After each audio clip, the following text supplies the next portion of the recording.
Hello नमस्कार, मैं सोनू कुमार स्वागत करते हैं आपको प्रेरणा क्लासेस में। आइए आज हम लोग द्विघात समीकरण का प्रश्नावली 4.3 का आगे क्वेश्चन करते हैं। पिछला वीडियो में 6 तक हो गया था, ठीक है। आज 7वां देखिए। दो संख्याओं का वर्गों का अंतर 180 है। छोटी संख्या बड़ी संख्या का 8 गुना है।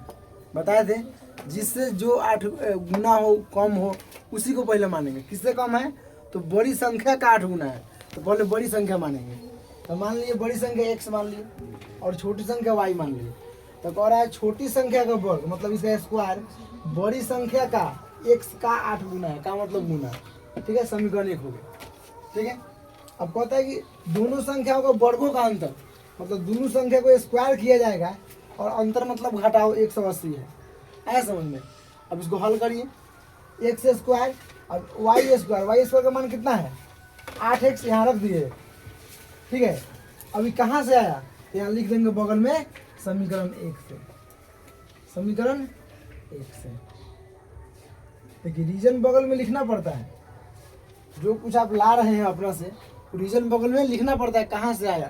तो समीकरण 1 से यहाँ y बराबर था कितना था 8x था, ठीक है। चलिए अब यहाँ पे इसको फर्स्ट इंटू थर्ड मेथड को गुणनखंड करें। अब इसको इधर लाएंगे तो माइनस हो जाएगा क्या। अब first into third X square गुना 80 तो 180 एक्स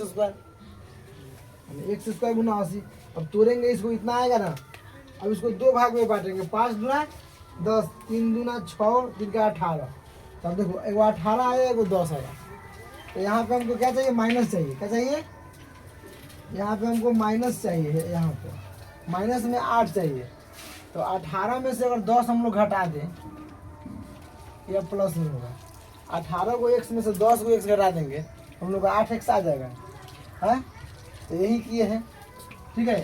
यही हम काम करेंगे। यहाँ पे ये रफ हो गया आपका, ये रफ सीट हो गया, ठीक है। ये अलग आप पढ़ लीजिएगा, एग्जाम में बनाएंगे तो ये सब नहीं लिखना पड़ेगा आपको, ये सब अलग करेंगे, समझे कि नहीं। अब यहाँ कॉमन लीजिए इसमें से, तो x कॉमन लीजिएगा तो x बच जाएगा क्योंकि x स्क्वायर है। अब 18 हो जाएगा x कट गया। यहाँ पे 10 कॉमन लीजिएगा तो 18 दहा 180। अब इतना प्लस इतना दोनों दूगो है तो इसके बदले कॉमन हो जाएगा ये गो, ठीक है। और x और प्लस 10 लिख दिए। अब दोनों के लिए तो 0 है तो अलग अलग के लिए भी तो 0 होगा। तो इतना बराबर 0 इतना आएगा 18 हो जाएगा। ये आएगा तो इधर माइनस हो जाएगा, माइनस वाला नहीं लेना है, समझे। यहाँ समझेगा कि यहाँ देखो, अरे देखो अब देखो क्योंकि वाई स्क्वायर बराबर दिया हुआ है 8x। तो यहाँ पे हम ये वाई का मान निकालेंगे ना तो 8x का मान 18 है। 18 गुने 8 18 8 144 144 वाई स्क्वायर बराबर 144 है। तो वाई बराबर इधर से स्क्वायर हटेगा तो उधर रूट हो जाएगा। बराबर के नहीं कोई अंक स्क्वायर में हो तो उधर जाएगा तो रूट में हो जाएगा। रूट 144 का वर्ग 12 गुने 12 12 बड़ा 144 होता है। तो 2 को 12 के बदले 1 को 12 लिख लेंगे, काम चल जाएगा मेरा, ठीक है। चलिए आता हूँ बड़ी संख्या को x माने थे तो x बराबर हमको 18 आए हैं तो बड़ी संख्या 18 आ गया। छोटी संख्या को हम y माने थे तो छोटी संख्या कितना आया यहाँ 12 आया तो छोटी संख्या क्या हो गया 12 आ गया। कोई दिक्कत, ठीक है। आइए नेक्स्ट। एक रेलगाड़ी एक समान चाल से 360 किलोमीटर की दूरी तय करती है। एक रेलगाड़ी है जो एक समान चाल से एक स्पीड से चलती है तो 360 किलोमीटर की यात्रा तय करती है। यदि यह चाल 5 किलोमीटर प्रति घंटा अधिक हो तो वह उसी यात्रा को 1 घंटा कम समय लेती है। अगर फिर अगर स्पीड अगर बढ़ा दे 5 किलोमीटर प्रति घंटा तो उसी दूरी को मतलब 360 किलोमीटर को कितना देर में तय करती है। तय करने में 1 घंटा कम समय लेती है। चलिए अब हमको क्या करना है तो हमको रेलगाड़ी की चाल ज्ञात करना है। तो जो भी चीज़ नहीं पता हो तो उसको माना जाता है। तो मान लिए रेलगाड़ी की चाल x किलोमीटर प्रति घंटा मतलब 1 घंटा में x किलोमीटर, दूरी है में 360 किलोमीटर दिया हुआ है और समय निकालेंगे। आपको फॉर्मूला बताया था दूरी बटे चाल, समय बराबर दूरी बटे चाल। दूरी है 360 किलोमीटर, चाल हम माने हैं x किलोमीटर, तो अगर समय लिख रहे हैं तो घंटा में लिखेंगे। कोई दिक्कत। चलिए अब रेलगाड़ी की नई चाल फिर कह रहा है कि अगर 5 किलोमीटर प्रति घंटा अधिक चाल हो मतलब फिर चालो पहले x था, अब एक 5 किलोमीटर बढ़ा दिए, x + 5 होगा ना। अब फिर दूरी तो वही है ना 360 किलोमीटर। तो फिर कहता है कि 1 घंटा कम समय लेता है, तो समय में घटा देंगे, बराबर 360 बटे इतना हो जाएगा, बटा इतना घंटा हो गया।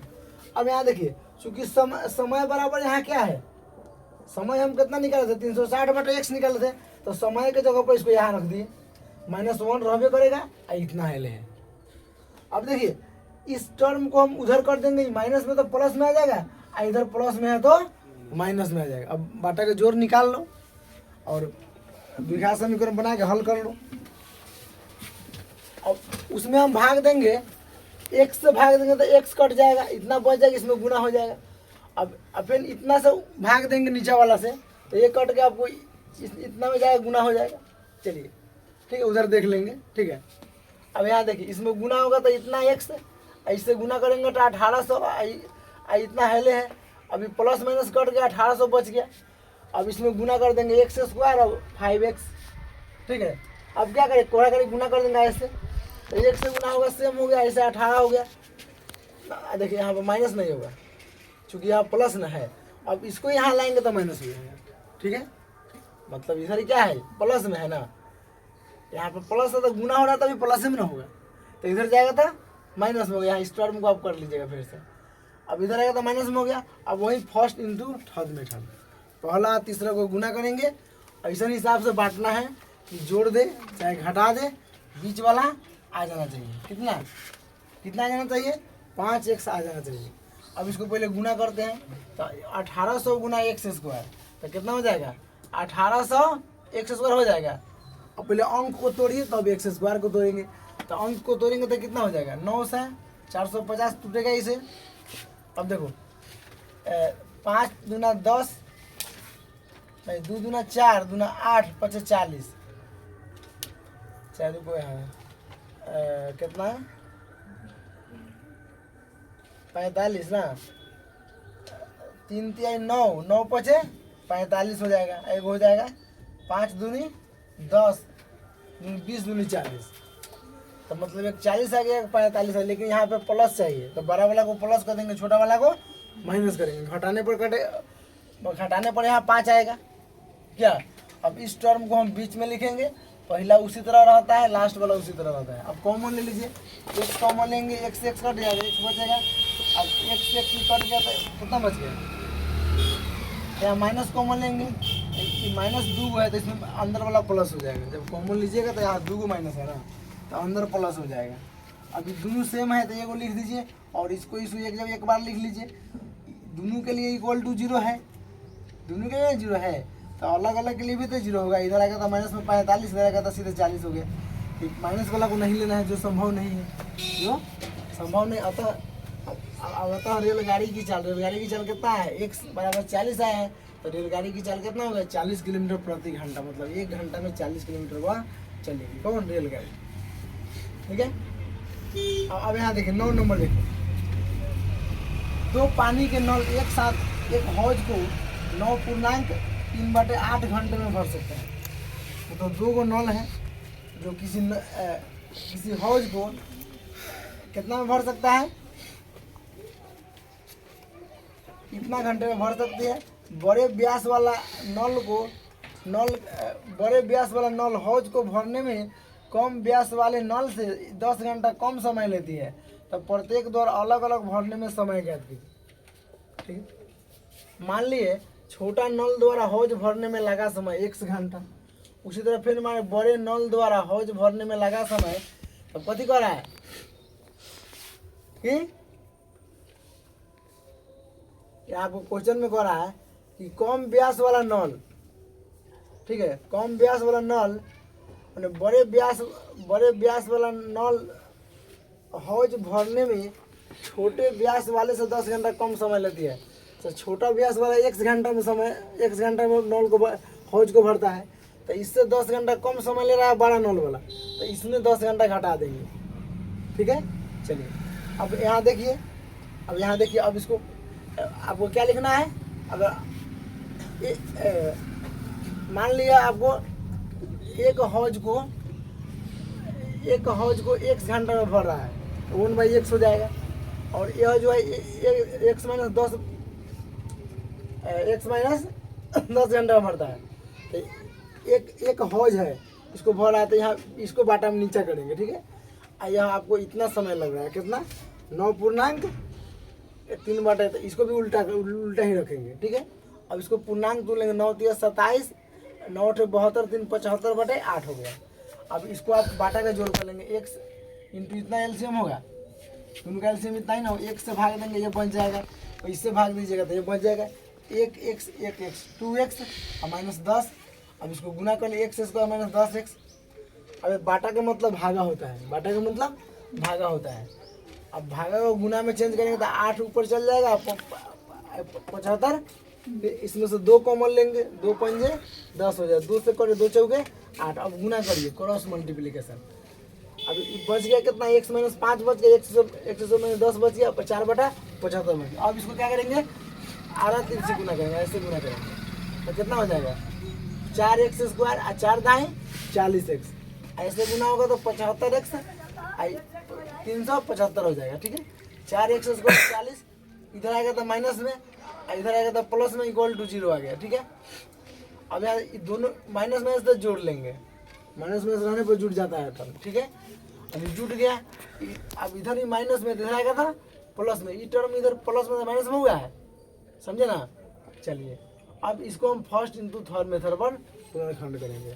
मतलब पहला 4x² है और तीसरा कितना है 375x², 375x है, 375 सीधा।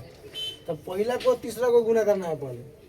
तब पहले को 4 से गुना, 4 × 5 = 20, 4 × 7 = 28 और 2 30, 4 × 3 = 12, 3 15 x² होगा ना। अब इसको तोड़ेंगे, इतना आएगा, तोड़ेंगे ना। अब कितना यहाँ पे 115 आना चाहिए, कितना आना चाहिए, इसको जोड़ दे चाहे घटा दे, 115 आना चाहिए। तो ये 2 टर्म में हम आया है, कितना 5 × 3 = 15 और 5 × 5 = 25, 50 × 100। 100 में अगर 15 जोड़ देंगे तो कितना आ जाएगा, 115 आ जाएगा। यहाँ पे 115 ना मंगाना है हमको। अब यहाँ पे माइनस भी है तो दोनों का चिन्ह माइनस रखिएगा तभी जोड़ पाइएगा, और 115 आएगा, ठीक है, ठीक है। अब यहाँ पे यह दोनों टर्म लिख दिए। अब ये तो सेम रहता है ना, अब कॉमन लेंगे इसमें से, तो 4 से ही दोनों कट जाने वाला है। तो 4x कॉमन लेंगे तो x बचेगा, 25 चौका 100, इसमें 15 बचेगा, 15 तो 15 × 30, 15 बचे 75, घेरा हुआ है, ठीक है। अब देखिए, अब इसको एक जगह लिखेंगे ना, और फिर ये दोनों के बदले एक लिखेंगे, दोनों के बदले लिख दिए, क्या जी। चलिए अब कितना है, इतना और इतना है, इतना = 0। इधर आएगा तो प्लस में हो जाएगा, इधर आएगा तो बाटा में हो जाएगा। तो बाटा वाला नहीं ले सकते, जो संभव नहीं है। और इधर माइनस में, इधर प्लस में आ गया, तो यही जो हमारा x का मान आ गया, ठीक है। तो छोटा नल द्वारा हौज भरने में लगा समय x माना गया है। तो x का मान कितना आया 25, तो 25 घंटा हो गया, कितना आ गया 25 घंटा हो गया। अब फिर लिखेंगे 12 नल द्वारा हौज भरने में लगा समय। चलिए अब लिखेंगे बड़े व्यास, बड़े गलती लिखेंगे, बड़े व्यास वाला, बड़े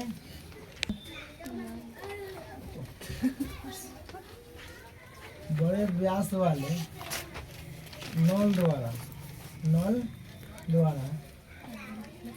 हौज भरने में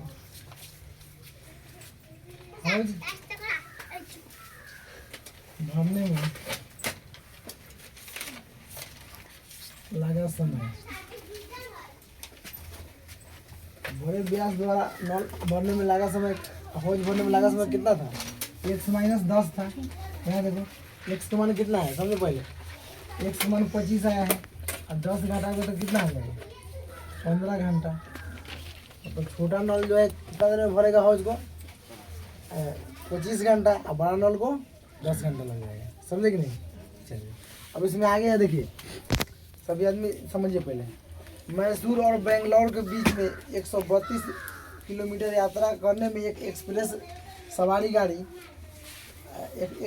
रेलगाड़ी सवारी गाड़ी से 1 घंटा कम समय लेती है। मतलब मध्य स्टेशनों पर ठहरने का समय पर ध्यान न लिया जाए। अभी ना देखना है कि कितना रुका होगा, उस पर ध्यान नहीं देना है, ठीक है। यदि एक्सप्रेस रेलगाड़ी की औसत चाल सवारी रेलगाड़ी की औसत चाल से 11 किलोमीटर अधिक हो तो दोनों रेलगाड़ियों द्वारा औसत चाल ज्ञात कीजिए। ठीक है, अब तो समझ में यहीं पर आ जाएगा। इसको देखिए कॉस्ट पे पिटाई करो। देखो किससे कम समय लेता है, मतलब कहता है कि एक एक्सप्रेस रेलगाड़ी सवारी रेलगाड़ी से 1 घंटा कम समय लेती है। किससे कम समय लेती है?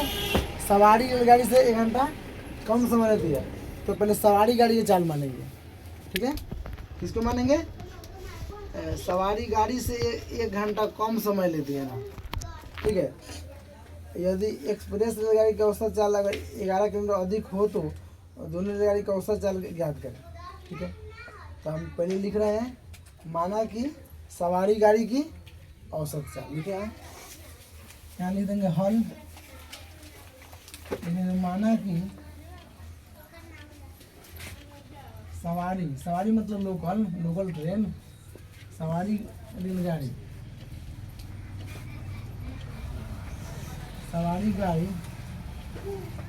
की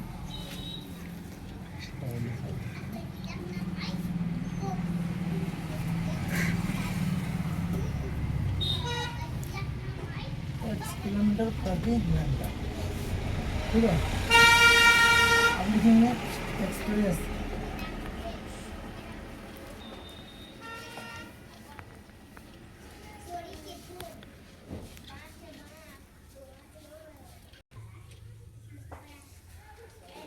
अब यहाँ लिखिए पहले दूरी कितना है 132 किलोमीटर। तो समय क्या लग जाएगा? समय क्या होता है? दूरी बटे चाल। अभी बताएं, दूरी बटे चाल। दूरी हो गया 132 और चाल हो गया x, इतना घंटा हो गया। ठीक है, अब लिखेंगे एक्सप्रेस गाड़ी की औसत चाल। क्या लिखेंगे?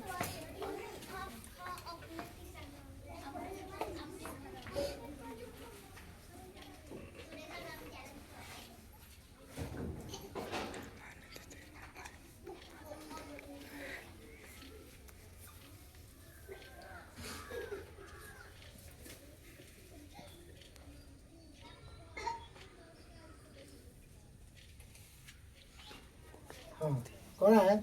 एक्सप्रेस गाड़ी की औसत चाल सवारी गाड़ी की औसत चाल से 11 किलोमीटर प्रति घंटा अधिक है। तो सवारी गाड़ी की औसत चाल कितना है? 1 किलोमीटर प्रति घंटा। इससे कितना अधिक है? 11 घंटा। इसमें 11 किलोमीटर प्रति घंटा इसमें जोड़ दिया जाएगा। 11 किलोमीटर प्रति घंटा होगा, मतलब इसका 1 किलोमीटर प्रति घंटा चाल है, तो 11 इसमें जोड़ दिया जाएगा, मतलब इससे अधिक है। ठीक है, अब दूरी तो वही है भाई, क्या दूरी तो इसके लिए भी सेम है। 132 बटे कितना चाल कितना हो गया? चाल आपका हो गया 132 किलोमीटर। ठीक है, अब समय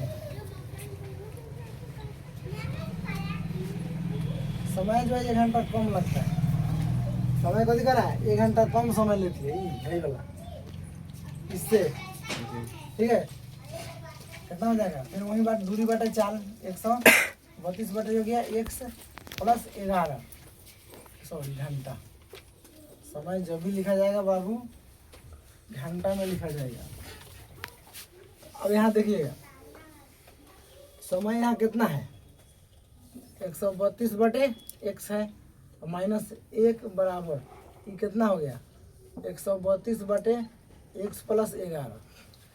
कुछ दिमाग में समझ में आ रहा है? 132 बटे x इधर आएगा तो माइनस में हो जाएगा। 132 बटे x प्लस 11 अब बराबर इधर जाएगा तो प्लस में 1 हो जाएगा। समझ में आया? इधर जाएगा तो प्लस में हो जाएगा। चलिए ध्यान से समझिए। अब इसका बाटा का क्या करेंगे? जोड़ निकाल लेंगे, नीचे का एलसीएम निकालेंगे x और x प्लस कितना का 11 का। यहाँ देखिए एलसीएम हो जाएगा x इंटू एक्स प्लस 11 हो जाएगा। अब देखिए x से भागा देंगे, x कट जाएगा तो कितना बच जाएगा? x प्लस 11 बच जाएगा। x प्लस 11 को 132 में गुना करेंगे। 132 में गुना करेंगे x प्लस 11 को, और फिर बीच में क्या है माइनस है, और फिर क्या करें x प्लस 11 से भागा देंगे इस दोनों में, तो यह कट के यह बच जाएगा, तो कितना हो जाएगा 132 में गुना कर देंगे, 132x बराबर कितना है 1 है। कोई दिक्कत परेशानी? अब 132 गुना x तो कितना हो जाएगा 132x 11 से गुना करो, 11 गुना 22, 11 3 33 और 2 35, 11 एकम 11 और 3 11 3 14 और माइनस 132x बराबर x स्क्वायर और प्लस 11x बराबर 1 है समझ में। अभी 132x में से 132 घटेगा, माइनस प्लस घट जाता है, एक खत्म, तो कितना बच गया 1452 हो जाएगा x स्क्वायर प्लस 11 बराबर 1। इसको क्या करेंगे क्रॉस मल्टीप्लिकेशन करेंगे, आधा 3 से गुना करेंगे, तो क्या हो जाएगा आप समझ सकते हैं, ऐसे गुना होगा पहले, तो कितना हो जाएगा x स्क्वायर माइनस एक छूट रहा है यहाँ पे, हाँ 100 ठीक है, और 11x बराबर ऐसे गुना होगा तो कितना हो जाएगा 1452 x स्क्वायर माइनस 11x, इधर 1452 कितना है प्लस में, इधर आएगा था माइनस में हो जाएगा 1452 इक्वल टू 0। ठीक है, चलिए अब वही कहानी फर्स्ट इंटू थर्ड मेथड पर इसको गुणनखंड करेंगे, फैक्टराइज करेंगे। कैसे? पहला को और तीसरा को गुणा करना है। पहला कितना है एक्स स्क्वायर, तीसरा कितना है 1400 कितना 52, तो कितना हो जाएगा 1452 एक्स स्क्वायर। तोड़िए इसको 2 से, 7 दूना 14, 26 दूना 52, 2 से, ठीक है ना, 2 से कटेगा 37 दूना 72, 3 दूनी 6, 3 से कटेगा 3 एकम 3, 3 दूनी 6, 3 एकम 3, 11 11 हुआ 121, 11 में 11 से गुना करेंगे तो 121 आ जाएगा।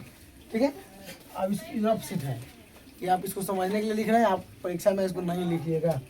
ठीक है, अब यहाँ देखिए हमको 11x चाहिए, जोड़ देने पर या घटा देने पर, कैसे आएगा देखिए 11 3 33, 2 दूना 4, 11 चौका 44, 44 में से 11 घटा लेंगे तो 44 में से 33 घटा देते हैं, 44 में से अगर 33 घटा लेंगे तो हमको यहाँ 11 पूर जाएगा है, लेकिन यहाँ पर माइनस चाहिए तो इसको माइनस कर देते हैं, इसको प्लस कर देते हैं। घटाने के लिए भाई प्लस माइनस का चिन्ह चाहिए, तो यहाँ पर माइनस आ जाएगा अगर 12 अंक अगर माइनस लिखा जाए तो। अब एक्स स्क्वायर को बांट लो, एक्स गुना एक्स स्क्वायर होता है, अब एक एक्स इसको दे दो और एक एक्स इसको दे दो, यही तो हमको मंगाना है, इतना ही से तो मतलब है हमको। तो यहाँ क्या करेंगे एक्स स्क्वायर और minus 44x plus 33x minus 1452 equal to 0। ठीक है, अब x कॉमन लेंगे तो x माइनस 44 होगा और प्लस, अब इसमें से क्या कॉमन ले हैं 33 कॉमन ले लेगा, अगर 33 कॉमन लेंगे तो 33 से ही कट जाएगा, 33 तो x बच जाएगा इसमें, तो 44 मरतबे कट जाएगा, 44 बार में कट जाएगा, ये 44 बार में कट जाएगा। ठीक है, अब यहाँ देखिए, अब इसको लिखिए, अब प्लस 133 लिखिए, और ये दोनों के बदले 1 लिखना है। ठीक है, समझे कि नहीं? चलिए यहाँ पे लिख दीजिए x माइनस 44 इक्वल टू क्या 0। समझ में आया? कोई दिक्कत परेशानी दुविधा? ठीक है सारा। चलिए अब क्या करें हम इसको, दोनों के लिए 0 है तो अलग अलग के लिए भी 0 होगा, तो क्या हो जाएगा x प्लस 33 इक्वल टू 0, तो x बराबर माइनस 33, जो संभव नहीं है, इसको हो ही नहीं सकता है भाई। यहाँ देखिए x माइनस 44 इक्वल टू 0 है, तो x बराबर कितना हो जाएगा 44, x का मान कितना आ गया 44 आ गया। अब यहाँ पे देखिए, अब यहाँ पे देखिए, अब क्या माने हैं, अब लिखेंगे सवारी गाड़ी की औसत चाल, एक मिनट रुकिए तो ठीक है, ये टर्म आपका प्लस है, ठीक है। तो अब ऐसे गुना किए हैं तो माइनस प्लस में होगा, यहाँ गलत हो गया, ठीक है। ऐसे गुना करोगे ना, ऐसे यहाँ एक से गुना होना है, इससे में ये टर्म आपका प्लस होगा। अब पकड़ लीजिए, ये टर्म प्लस होगा तो अब इनको प्लस में 11 चाहिए है, अब इसको हम प्लस कर लेंगे, इसको माइनस कर लेंगे, आया समझ में। तो यहाँ पे प्लस 44 हो जाएगा, समझे। 44 एक आ गया, ठीक है। इसको माइनस में करना है, 33 को माइनस में कर लेंगे, समझ में आ गया। अभी तो 44 है, अब 2 को माइनस है तो यहाँ पर कॉमन लीजिएगा तो क्या हो जाएगा, माइनस 33 हो जाएगा। तो 2 को माइनस की वजह से यहाँ पर क्या हो जाएगा, यहाँ पे प्लस आ जाएगा। अब यहाँ x प्लस 44 हो गया, यहाँ 33 तो माइनस में हो गया ना, तो इसको इधर ले जाएंगे तो क्या हो जाएगा, माइनस 33। इधर सीधा प्लस हो गया, क्योंकि प्लस वाला आ गया टर्म तो इसको ले लेना है। अभी माइनस वाला है तो इधर जाएगा तो क्या हो जाएगा, पहले प्लस वाला इधर माइनस में 44 हो जाएगा। तो माइनस वाला को आप नहीं ले सकते हैं, लेकिन जो संभव नहीं है, जो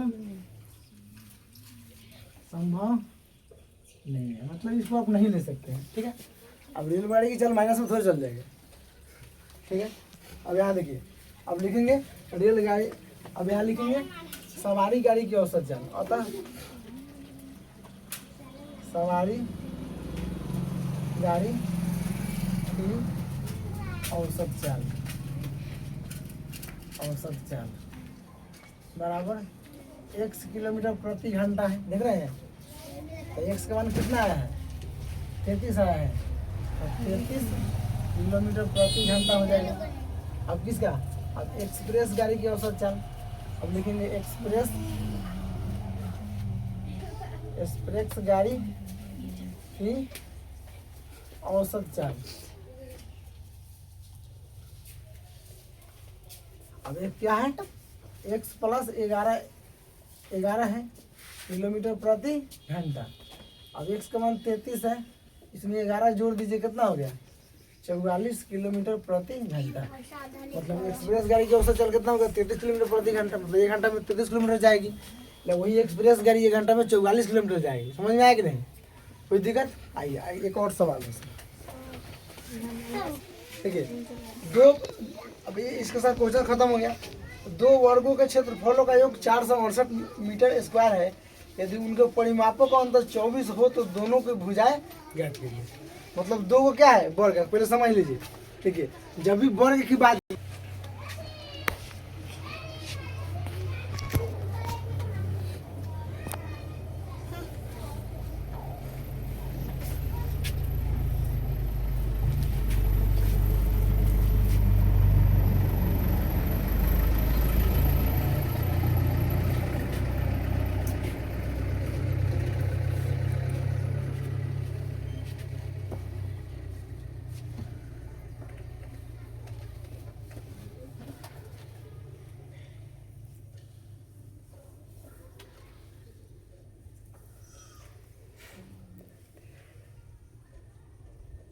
वर्ग में चारों भुजा बराबर होता है, मतलब एक आपस में सारे के सारे भुजा बराबर होता है, समझे नहीं। क्या होता है, वर्ग में चारों भुजा बराबर होता है। और वर्ग का क्षेत्रफल क्या होता है, वर्ग का क्षेत्रफल यह भुजा होता है, एक क्या होता है, भुजा होता है। अगर एक भुजा ए है तो ए भी ए सारा ए होता है, सारा क्या होता है, ए होता है। तो वर्ग का क्षेत्र होता है ए स्क्वायर या भुजा स्क्वायर, भुजा स्क्वायर बोलिए या ए स्क्वायर बोलिए। अब वर्ग का परिमाप होता है, ठीक है, वर्ग का परिमाप आगे हम लोग क्षेत्रमिति में पढ़ेंगे। 4a, वर्ग का परिमाप क्या होता है, 4a, मतलब 4 गुना एक भुजा की लंबाई, ठीक है। वर्ग के बारे में हो गया। अब उसके बाद में है वर्ग, सिर्फ वर्ग के बारे में ही सवाल है, समझे कि नहीं। अब इसी पर हमको सवाल, इसमें सवाल हमको दे दिया है कि सारा ए है, क्या लिखा हुआ है, ए ए ए ए, सारा भुजा क्या है, ए है। अब चलिए क्या कर रहा है, सवाल में आपको क्या कर रहा है, ये सब जो है आपको जानना है, इतना जानिएगा तभी इसमें सवाल आप कर सकते हैं, नोट कर लीजिएगा। अब कह रहा है कि 2 वर्गों के क्षेत्रफलों का क्षेत्रफलों का योग 468 है, उनके परिमापों का अंतर क्या है, y मीटर हो। तो अब मान लीजिए 2 को वर्ग है तो सबको पहले भुजा मानेंगे तब ना कुछ होगा। क्या लिखेंगे, माना क्या नंबर सवाल है, क्वेश्चन नंबर 11 लास्ट सवाल है। तो माना पहली वर्ग की भुजा, पहली वर्ग की भुजा x मीटर हो गया। और फिर लिखेंगे दूसरी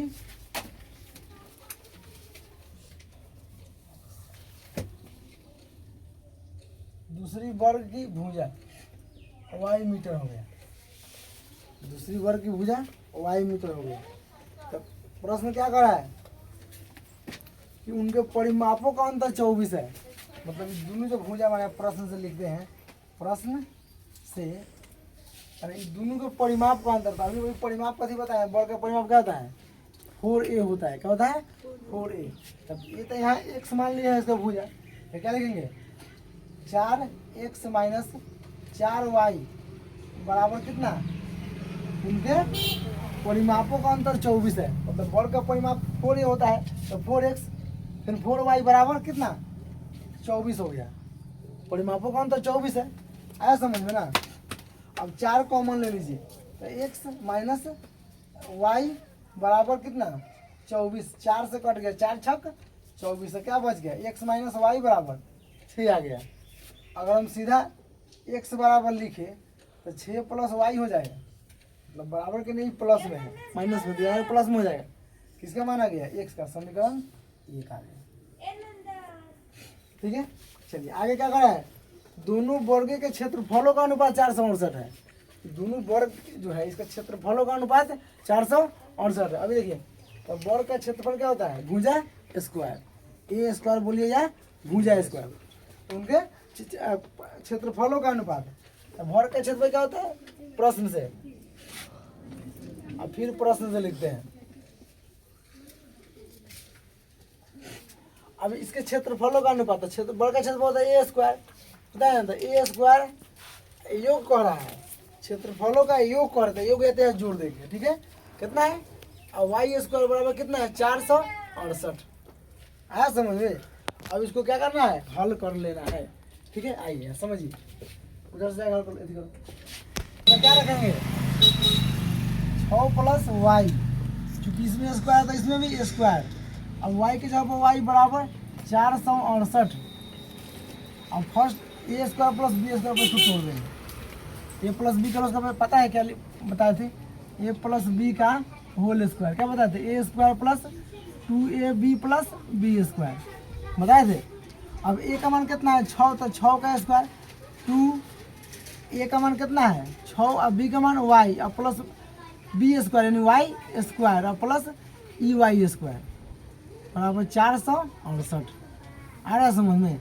6 36, 6 दूना 12 वाई, एगो वाई है वो स्क्वायर है, एगो कितना होगा 2 वाई स्क्वायर बराबर 468।